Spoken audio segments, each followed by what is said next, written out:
Okay, welcome everyone. Thank you for joining us tonight. For those of you who don't know what this week is, it is Global Entrepreneurship Week, and we are celebrating Do It In Durham as well, which is Durham Region's celebration of Global Entrepreneurship Week.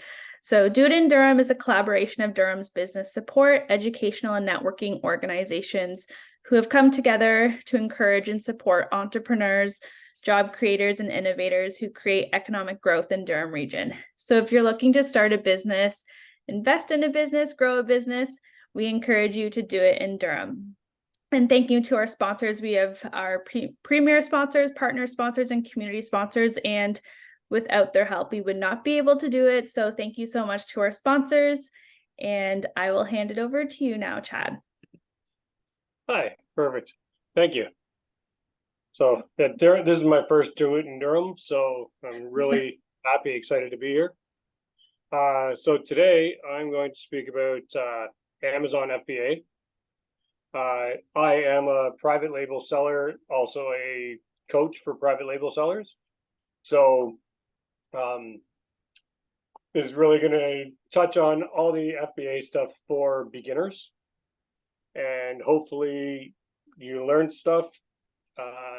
Hopefully it interests you, and if you have any questions, please don't hesitate to ask. So Amazon has over 1.9 million people or million sellers on their platform globally. Approximately 94% of those are FBA sellers, which is fulfillment by Amazon. Approximately 76% of those Amazon sellers are profitable. Now, that's still quite a bit that are not profitable.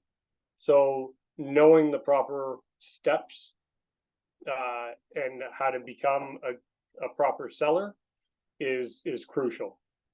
And I'm betting out of that 24% who are not profitable, I'd say probably 90% of them don't realize they're not profitable until the end of the year when they go to look at their money.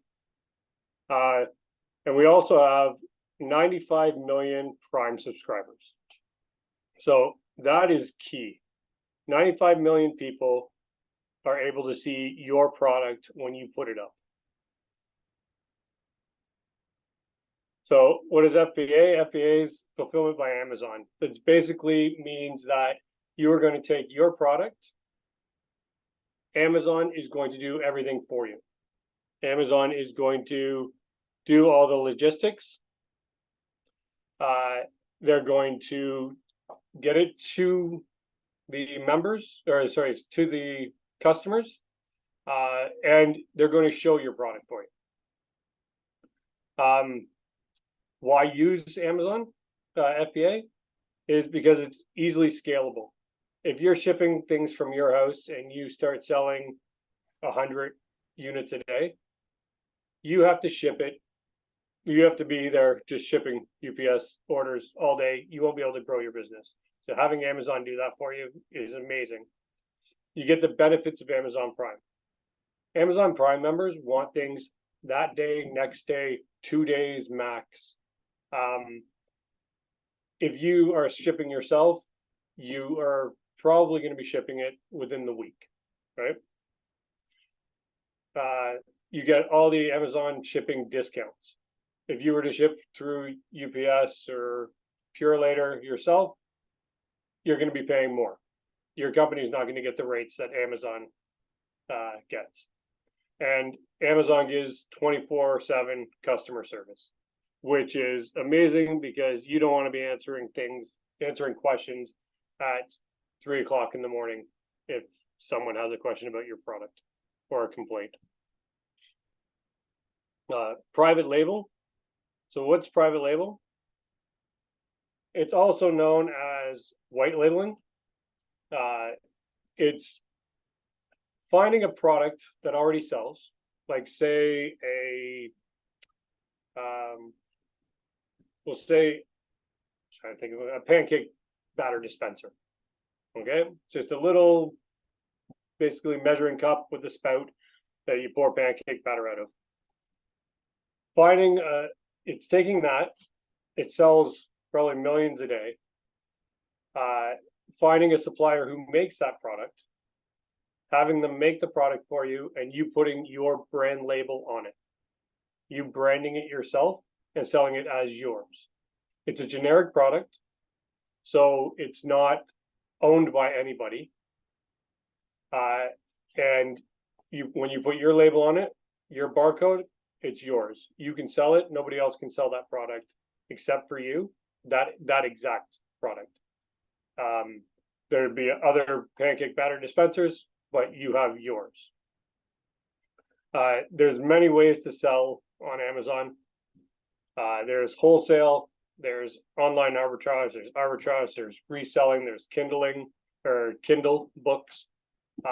Me personally, I do private label because it is the most stable, long lasting, and it's worked out very well for me.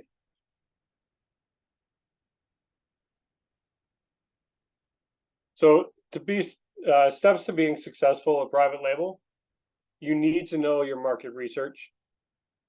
You need to know how to source your products. You need to be able to ship your products and warehouse them somewhere. And you need to know your profitability. It's amazing how many people will take the first 1-2 steps, even the third step, but not calculate to make sure that they're profitable. And I'd say profitability is one of the top points that you want to cover. So with market research, my simple suggestion to any market research when you're moving into Amazon private label is you're looking for low competition, boring products. I stay away from anything that's breakable or complicated. And this is for beginners, right? You want something that has low competition. You gotta remember there's 1.9 million sellers out there. Low competition. If you are selling something that everybody wants, that's exciting, like when fidget spinners came out, things like that, everybody wants to sell fidget spinners. Everybody wants to be on that next hot ticket item, and they want to make millions of dollars overnight. This is not saying that you can't. That's not my style of selling. I like to stick boring items that sell every day, like a pancake dispenser, right? Not saying sell a pancake dispenser. It's very crowded market. But it's a boring item and they sell every day. They probably sell even more on weekends or around Mother's Day, Christmas time, things like that. And I always say add value. So if you were selling a pancake dispenser and everybody else is selling a pancake dispenser, you don't want to go in there and say, okay, pancake dispenser is $9.99. Everybody's selling it for $9.99, so I'm going to sell it for $9.50.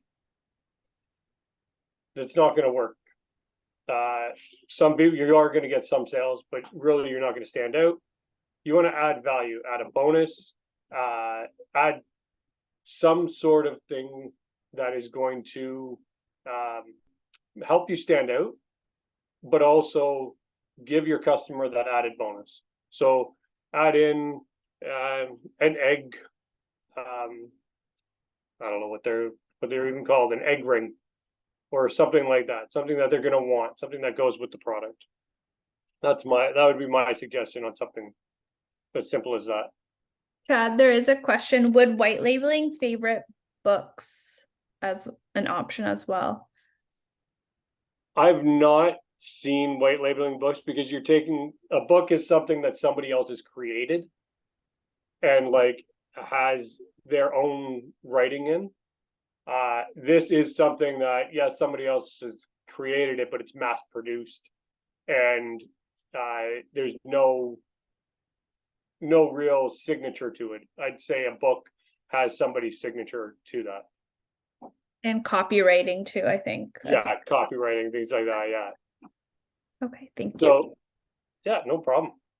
So when you're doing your market research, beware of all the tools, all the get rich quick tools, all the tools you see that pop up on Facebook ads that say, hey, use our tool, you'll be a millionaire next week. No problem. We'll find your products, we'll get you selling. Really, the only thing you need to know when trying to do your market research is the BSR. That's the bestseller rank of the product. So every product on Amazon has a bestseller rank. Think of it as the number one product on Amazon is in first place. It sells the most. Number two, number three, goes like that. And it goes up to hundreds of millions. I believe there's 500 million products on Amazon, or over 500 million products on Amazon.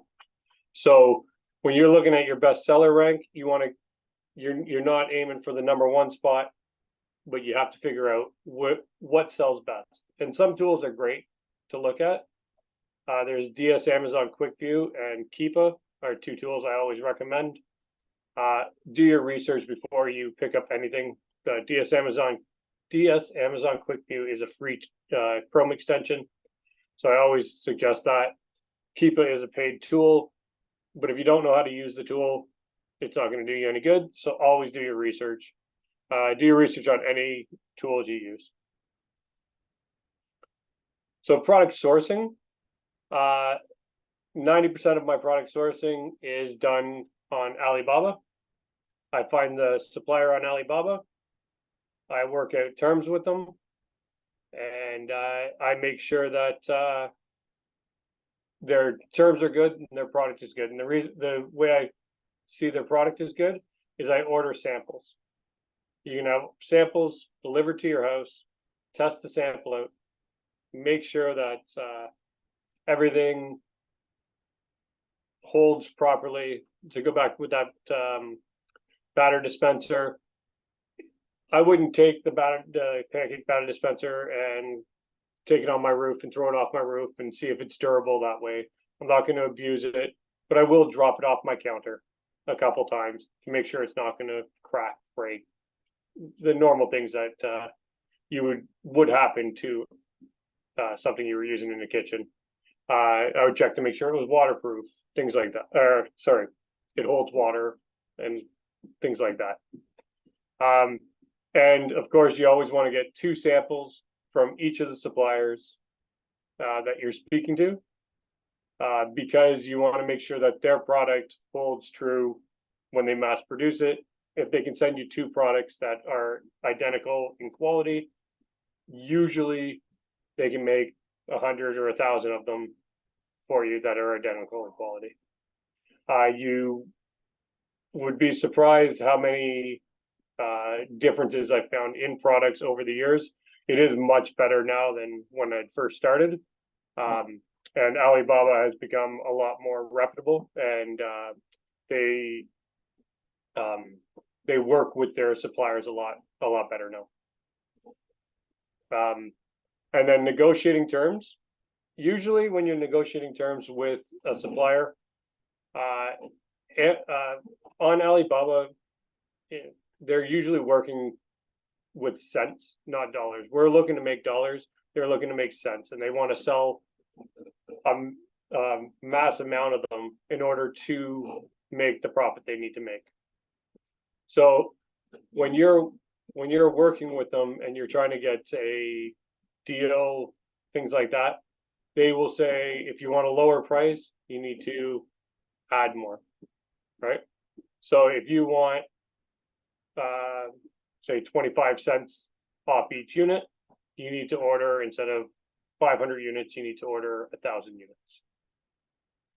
And then your payments are usually 30% up front, and after production and shipping, 70%.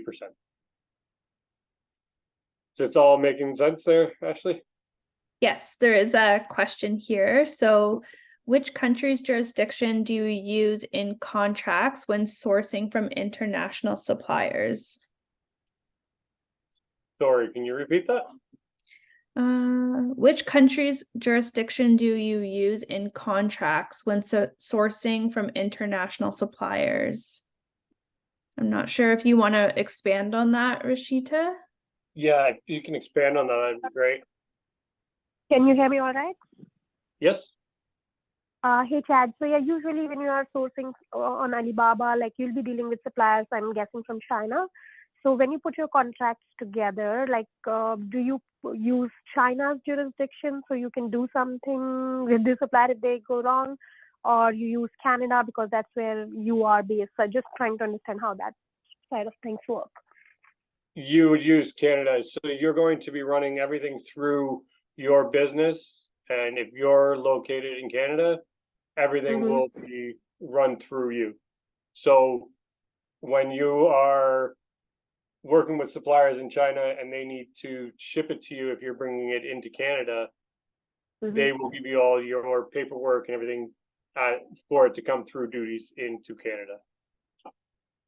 Okay, and you have some power to do something, like can you, if something goes wrong, can you sue them in Canada and that would be applicable if the supplier is not even based in Canada? Oh, okay. I understand. Sorry, I misunderstood the question a little bit. So Alibaba actually has a trade assurance. So as long as you're paying your supplier through the Alibaba trade assurance site, that contract that you lay out with them is good for that product. So if you were to say I was to order pancake batter dispensers and I wanted them to be red, and they showed up and they were yellow, and I don't want yellow ones, I can go back through the trade assurance and ask for all my money back. They could argue it, saying that I do have the goods and things like that, but the trade assurance will side with you because it is not exactly what you asked for on the contract. Got it. Thank you. Yeah, no problem. No problem. And it's very, very rare that anything like that does happen. Just because when you are dealing with the suppliers, I always suggest you make a contract saying this is everything we spoke about, everything we agreed on. And then after production, I have my suppliers take a picture of my product, take a picture of that product with the label on it in its box or in its bag, depending on what it is. And then I have a picture of it in the carton, and then picture of all my cartons and things like that. So I have a picture basically every step of the way, and the suppliers are more than happy to give you that because they don't want anything to happen to you. They want you to be a repeat customer, especially if you're selling on Amazon, because you can grow really fast, and say your first order is 200, your second order could be 1,000, right? And then it could grow from there, and they don't want to lose out on that. So they're really good with everything they're doing. Sorry, there's one more question. Yep. How are the products dispensed? Do you make a large order, ship to a local Amazon warehouse, then sell and dispense from that? I personally do not. Amazon is not a warehouse, and I'll explain that later on as well. Amazon is a fulfillment center. So if you are going to make a large order, I always suggest looking for an outside warehouse because you will get cheaper rates. I have a warehouse in Canada, US, and the UK through a company called Superhero Freight, and they charge 99 cents a cubic foot per month. Amazon at this time, because it's fourth quarter, charges $2.70 a cubic foot per month. Because it's fourth quarter, they don't want to be storing your product, they want to be shipping products. So always remember that Amazon is not a storage unit, it's a fulfillment center. I even have some products because they sell well in Canada, and I wanted to test them, and it's a small product, I have them sent to my house. And then I just take them, I create a replenishment order, and I take them to the UPS myself and send them to Amazon. Thank you. No problem. All right, so yep, perfect. Shipping and warehouse. Amazon is not a warehouse, it's a fulfillment center. So I think we just covered that. Do all your calculations when you are shipping.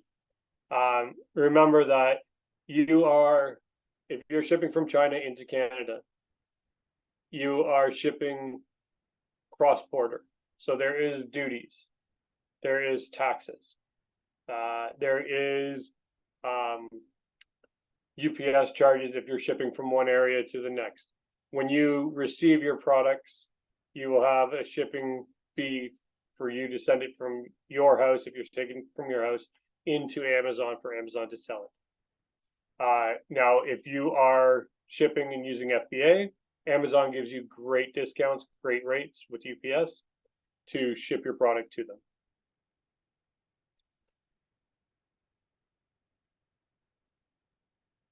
And then profitability. This, I can't tell you how important this is. This is so extremely important, and it is such a simple equation. It is your profit is equal to your sale price. What are you selling your product for? How much did it cost to make the product and ship it to your house, or to, we'll say, to Canada, and then get it into Amazon? That is your landed cost. Okay, you need all that cost. And then what is Amazon's fees? Amazon is not free. They are amazing. They still will not do everything for free. Amazon has a couple of fees, mostly a referral fee for you being able to use their site. And then also they need to pull your product out of your carton, put it into one of their boxes, and send it to the end customer. That is an extra fee as well. So always look and make sure you know your Amazon fees, know your landed cost, and know how much you can sell your product for. It is extremely important, and it's one step that people overlook a lot of the time. They miss out on one of those costs.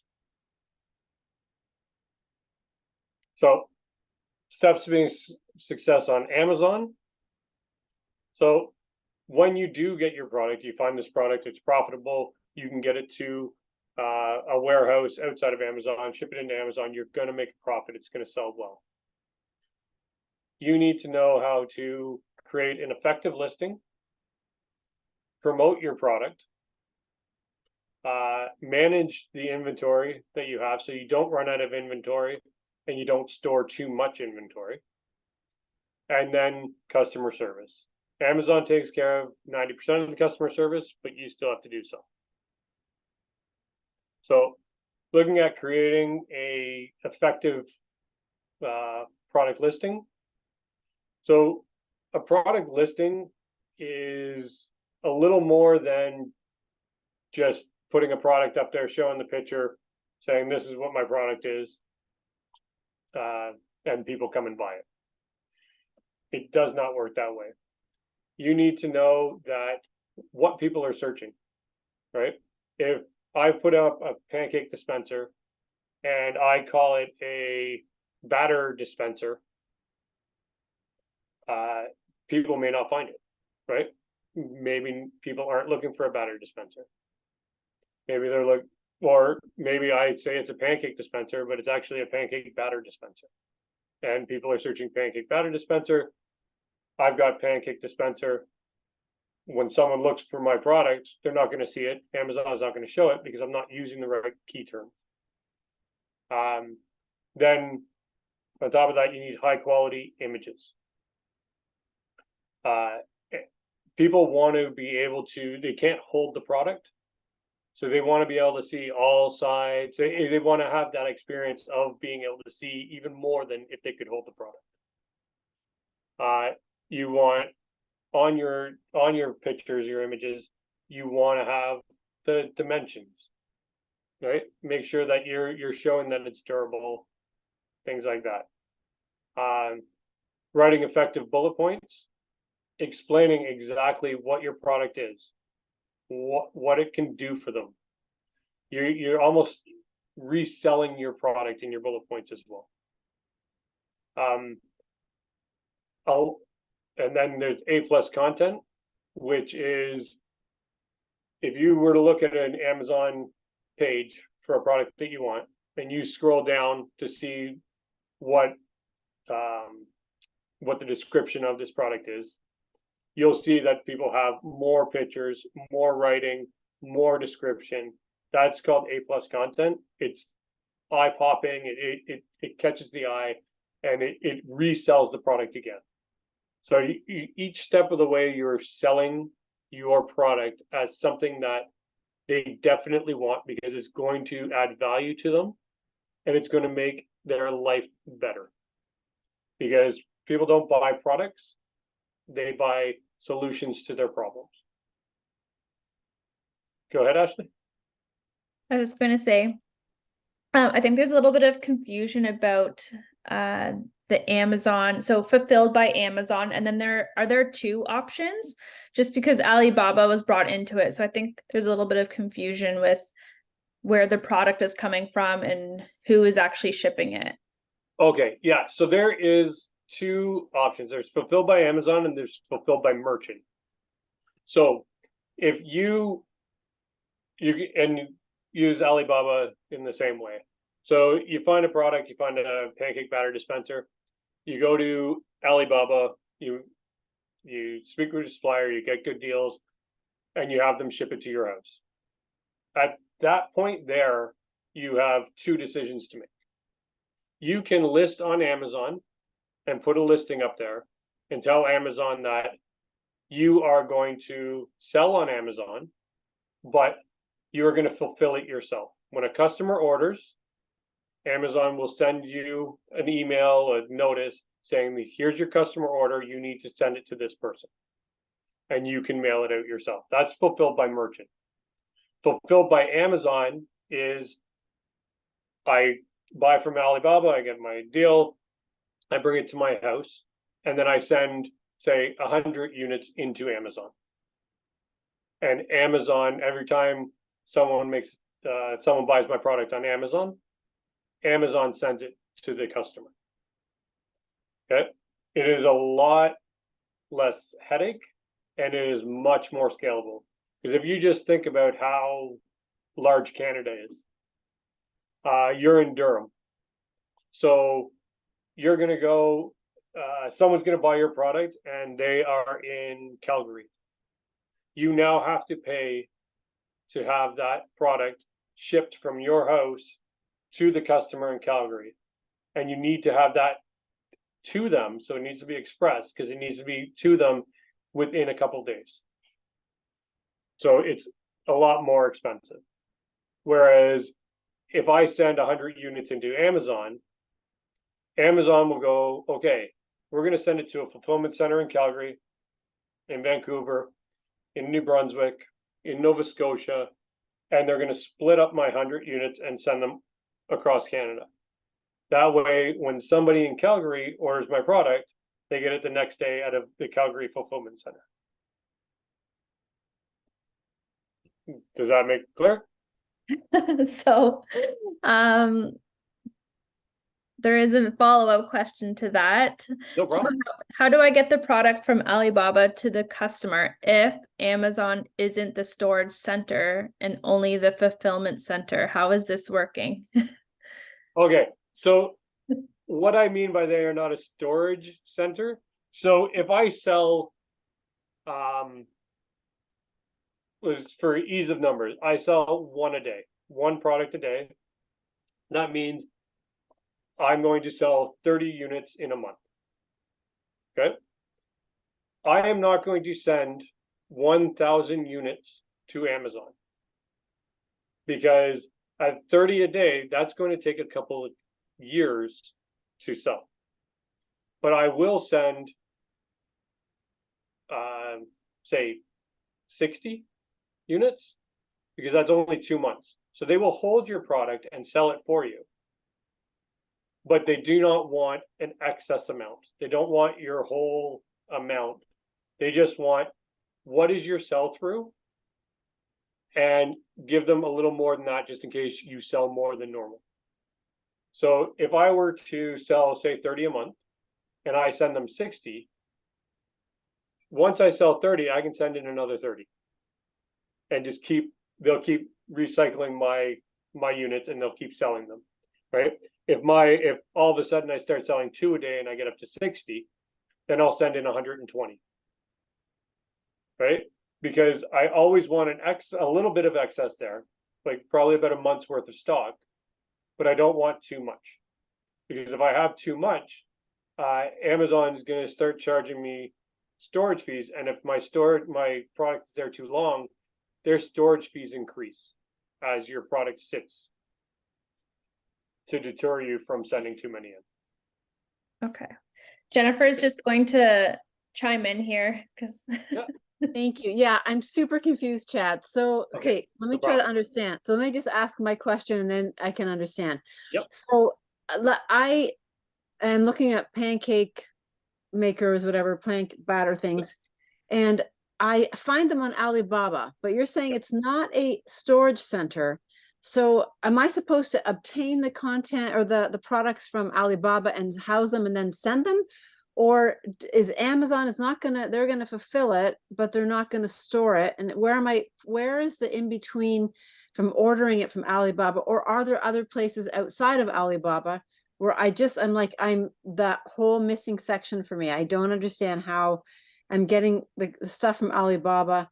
If Amazon isn't gonna store it and ship it, where am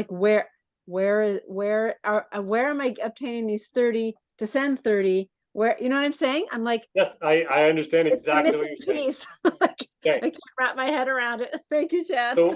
So what's going to happen is you're going to order, say we're going to use 1,000 units. Make it simple. So you're going to order 1,000 units from Alibaba. For you would have really 2 options. You can ship them to your house. I don't suggest it, because then you're going to have a lot of storage in your house. You can find an outside warehouse to store your products. There's actual storage warehouse for this reason. Like, people have opened warehouses for these reasons, and a lot of them are called prep centers.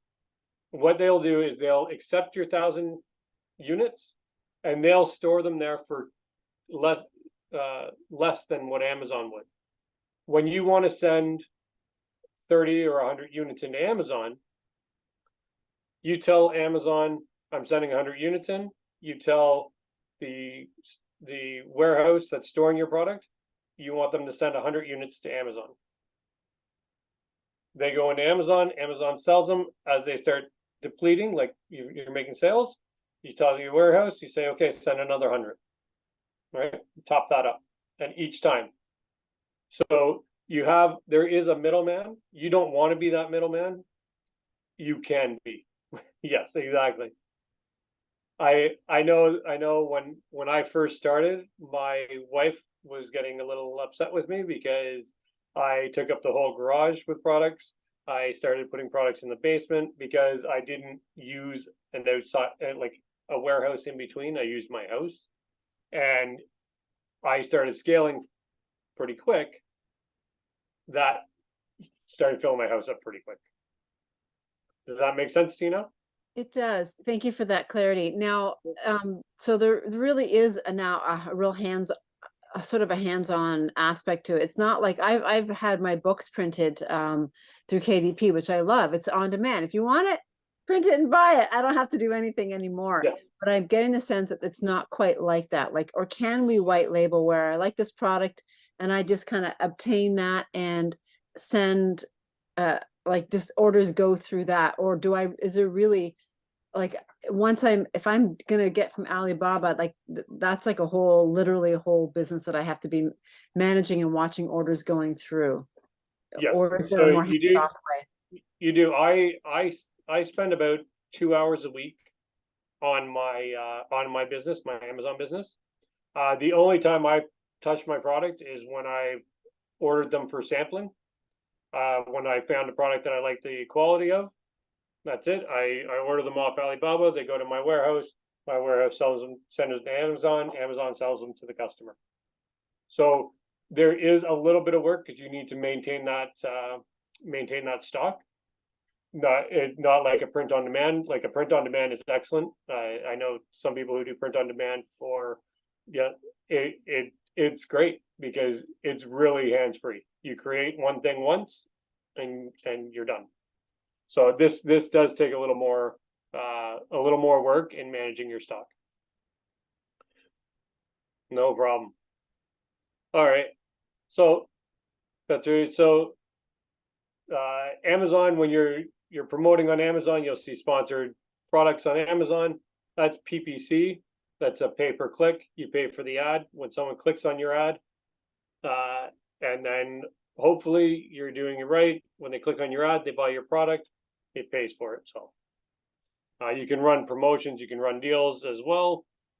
There's a ton of different ways to promote your product on Amazon. All have their benefits and all have their restrictions.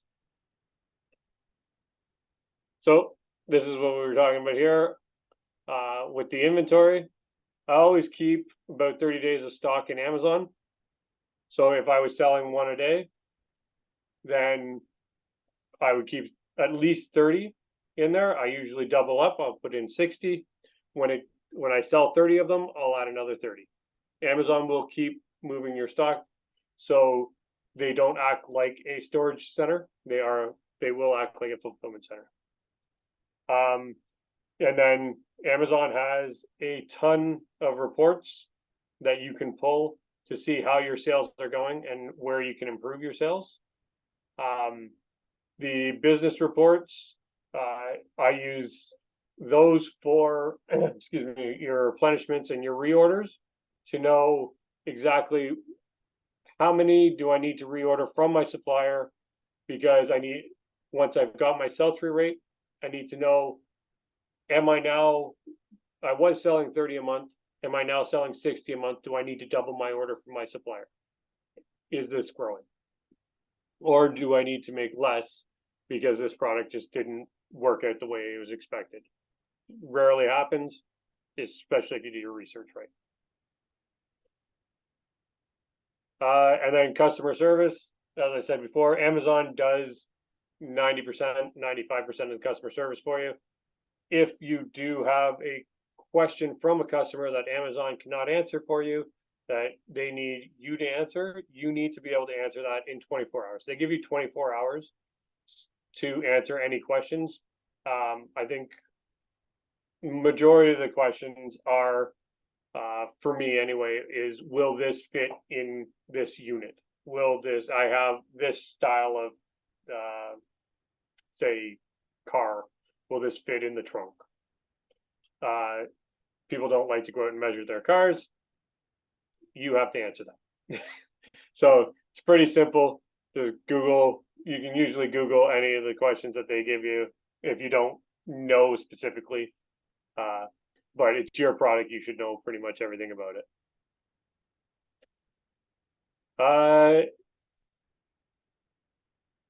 So challenges and solutions. So picking the right product is key, right? Like I said, you want a low competition product, but you want something that sells every day. Talk to somebody who's done it before.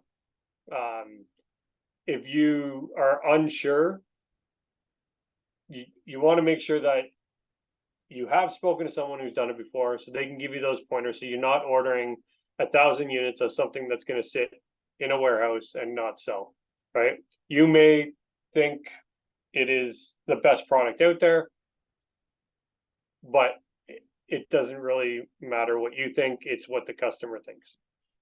Okay. Talking to suppliers. Suppliers are just people in another country sitting behind a desk doing the exact same thing you are. They just want to sell their product. You just want to buy their product. So Be friendly. It's amazing how being a little friendly, being a little extra friendly will get you exactly what you want. A lot of clients I work with, they all say that finding the time is the hardest part of the business. But they all will tell you exactly what the newest Netflix show is, and they'll explain how they don't have time to do things, but they're catching up on Survivor, or they're binge watching. It's your future. Take control of your future. That's the one big thing. Amazon gives you so many different ways to make money. You just need to put yourself there to do it. And then another problem I see is giving up too soon. One product does not make a business. We are not Nike. We are not going to be rich off of the one big idea because we've added an egg ring to our pancake batter dispenser. We are not going to be millionaires. Multiple products, keep adding on products, and you will get there. It is very doable. It is very simple. It is not always easy. Okay, so I was going to give a case study. I figure I'd just tell you about my story.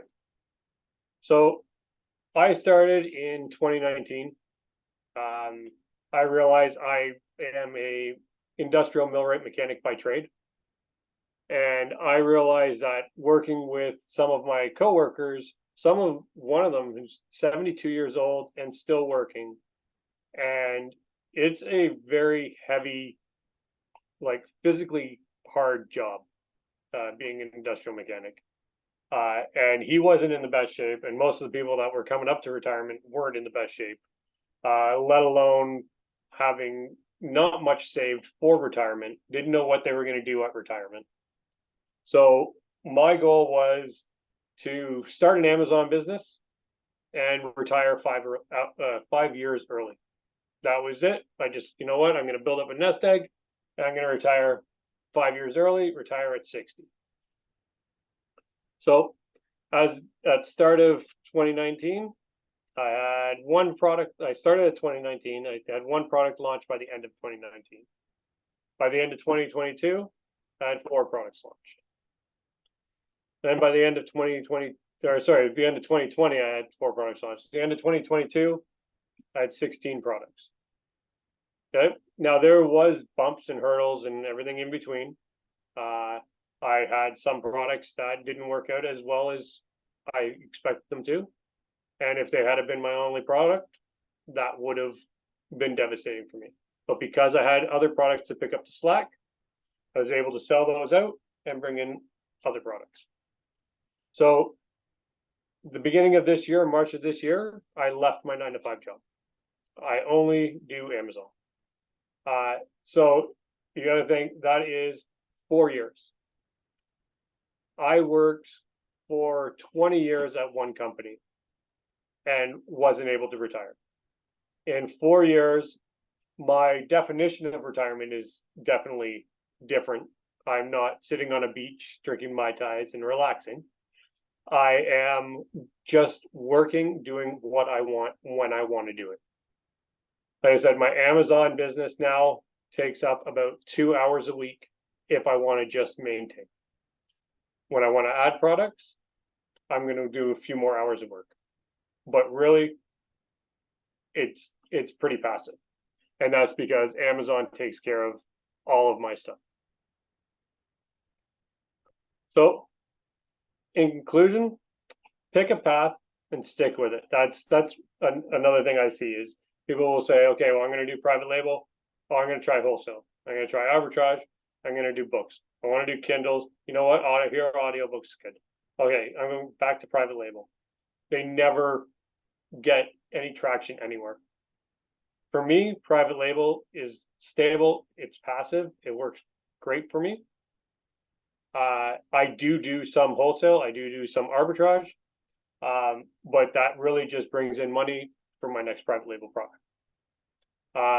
And then again, know your numbers, make sure everything is profitable, everything is moving in the right direction, and add value. If you're adding value to something, you're solving somebody's problem. That's always what you're doing. You're not selling them a product, you're selling them a solution to a problem that they have. Somebody wants to make pancakes for their kids in the morning, and they're sick of ladling and making a mess. Here's the solution. And guess what? You get a nice egg ring to go with it, maybe 2 egg rings to go with it, so you can make eggs too. Another problem solved. Always add value, and always keep learning. Like this, Do It in Durham is phenomenal. To be able to come on and learn different things and learn about different ways to create and to make money, different career paths, because a lot of this isn't taught in school. I knew nothing about being an entrepreneur until I was sick of my 9-to-5 job, which was really a 60-hour-a-week job. So, and then, yeah. Do we have any more questions? Yes, there are some more questions. All right.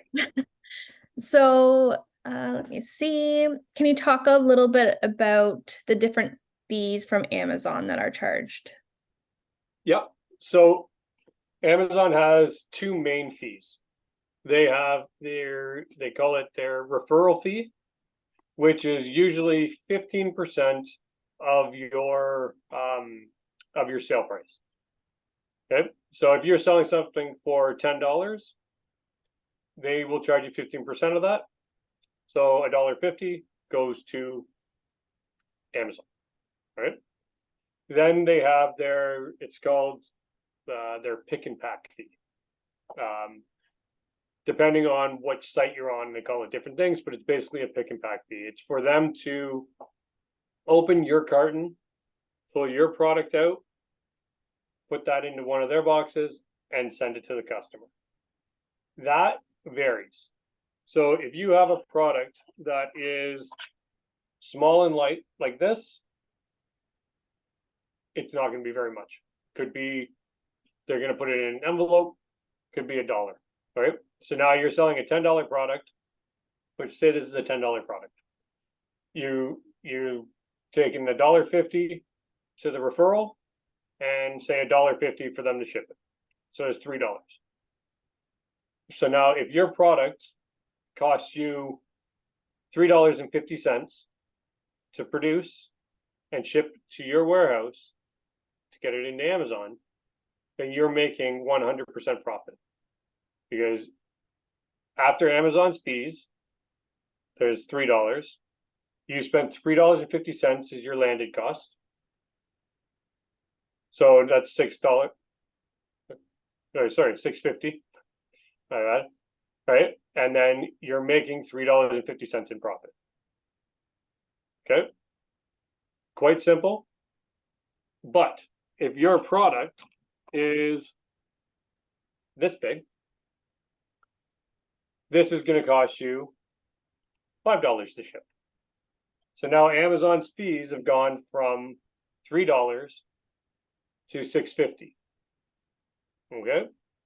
Now, if Amazon's fees are already $6.50 and it costs you $3 to make your product, you're making 50 cents. So it's pretty easy to calculate, very easy to calculate. If you go onto Amazon, you can Google Amazon fees, and it will tell you each tier of the size and weight of the product and how much it costs for them to ship. So you always got to take that into consideration when you're looking at your numbers. But those are the 2 Amazon fees. And then if you decide you want to put it on promotion or advertising, that will also cost you a couple cents each, depending on what you get to bid on that stuff. So that's a little more in depth. Okay. Thank you. Next question. What does it mean when a listing says sold by Amazon? That means Amazon has pretty much taken over that listing. So you it could mean a ton of different things, but majority of the time is Amazon is going to sell products that make money as well, because not only do they want you to make money, but they want to make money themselves, and they don't want to just make money off of you. So they will go source their own products and sell their own products. They have like a whole line of Amazon basics, things like that. But also, you'd be amazed at how many people get into this, realize that this isn't what they want to do, and just leave Amazon all their products and shut everything down, and Amazon's stuck with thousands of units of products that they will just sell themselves, because they have to sell it off. They don't want to keep it in their warehouse. They can't get a hold of the person that was selling it before. It will also be if I'm selling a product, I'm selling the pancake batter dispenser, and Amazon has misplaced one of my cartons. One of my cartons has 20 units in it. They can't find it. They have like a ton of warehouses, millions of square feet. If they can't find it, what they'll do is they'll contact me and say they lost it. They'll reimburse me what I would have made if I sold it. Now, 3-4 months later, someone comes across that carton and says, hey, we found that carton. They've already reimbursed me for it. So they're not going to say, hey, we want our money back and here's your product. What they'll do is they'll sell their found product on my listing. Because even though it's your listing, you've created it, it's on Amazon's platform. Anybody who's selling the product with that barcode has to sell on that listing. So Amazon will just resell your products for you. Okay. So Rashida has a question. Is it a must to create a company to try it out, or can private labeling be done without a company as an individual? So I think maybe Rashida, you mean registering a business? Yeah, like because I'm kind of like going through that process right now, and I do want to trademark and do all those things to get the product imported. But I don't want to set up a company and get into all those expenses without even knowing if this will be a successful product or not. So can I do a pilot without having to go through all that process and creating those liabilities? You can, yeah, 100%. You can go forward with it as a sole proprietor.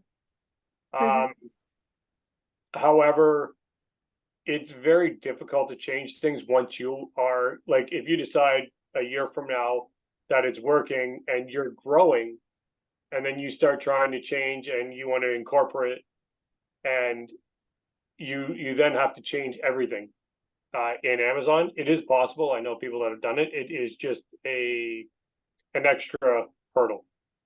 Okay.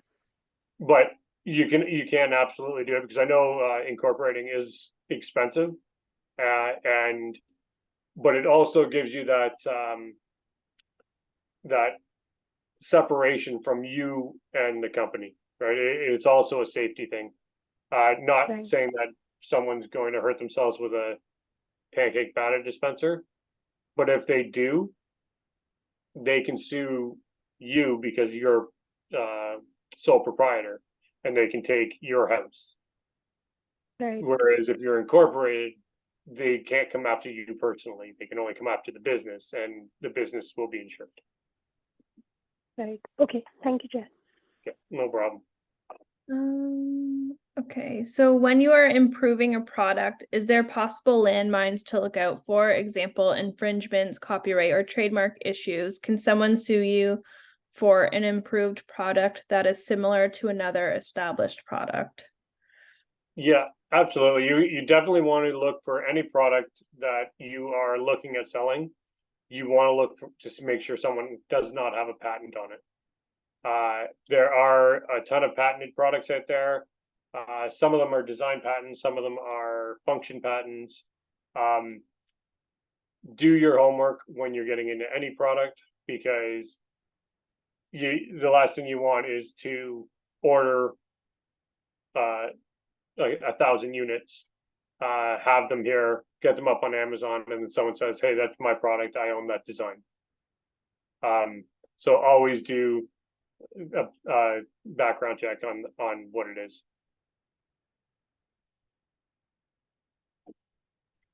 Okay, I think Jennifer wanted to hold back her question till all the other questions were answered. So I think you're up, Jennifer, if you want to take the mic. Yay, thank you for that. Okay, so I have a random question. I am Amazon selling curious. I'm not committed. So here's my question. We as a family, we have written like this sort of family cookbook, and we'd like to do like a print on demand. And I'm like, hey, why don't we like add aprons? And that's why I was like, Alibaba, I was looking into that. But again, curious, not committed. I'm like, can you even couple those two together? Like if someone's like, yeah, I want to print this book, print on demand, so I don't have to take care of any of that. But can I couple that with an apron to go, like a kid size apron, or is this like, it's just too much? I don't know. So I can't tell you that you absolutely can, because I don't know enough about the books. I don't do the print on demand books and things like that. But I know for products, if I were to have a pancake batter dispenser and a skillet, and I was selling them both separately, you can create a bundle in Amazon where Amazon will promote the two together, and they will pick each one and ship it for you together. Amazing. Okay, so it's possible. There's probably just a little finagling. It is possible, but I'm not positive about the whole book aspect or the print on demand, because the print on demand, you're going outside of Amazon to get it sent. So they would, I'm sure there's a way. If you've thought about it, Amazon's thought about it, and if they can make money off of it, they're going to do it. Okay, thank you. I'll put that little feather in my cap and let it roll around. Thank you. Yeah, no problem. Okay.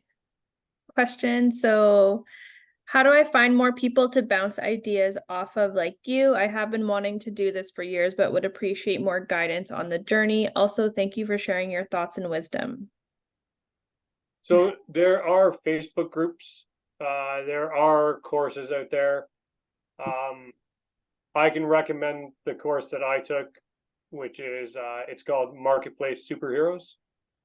They do 3 styles of selling. They do a private label, they do a resale, and they do a wholesale. I do coaching for them now because I've taken their course. It was excellent. It's what made me successful. So I've gone in and started coaching for them as well. But there are other companies out there, and I don't know anything about their courses. I've never taken them. But you can also go on Facebook, and there's a ton of free Facebook sites that you can have a look and talk to people that are doing this already. So Chad, you said you do coaching? Yes. Yes. Okay. So I can definitely share your contact information with the group. Absolutely. Yes. Awesome. Okay. Jennifer, can you share your contact info, Chad? Yeah. Yes. So for sure. Chad, do you have social media or anything? I do. All my social media, because I am a time management coach as well. So all my social media is based around time management, some Amazon, but I can put in my email if that's okay. Yeah, that works. 1 second, I didn't have it pulled up. But yeah, any coaching and that I mostly go through Marketplace Superheroes. Not saying that it needs to go there, but it's always better if you have a course to follow. Coaching on top of that is the best way to do it. For me, anything I do, I hire a coach. I recently started a workout program. I want to get back into better shape. I have more time on my hands. So I've just put it in there, my email. And first thing I did was hire a coach, because it's someone that's going to hold me accountable, and it's also they're going to guide me on the things I don't know. So there's no guesswork. Thank you. No problem.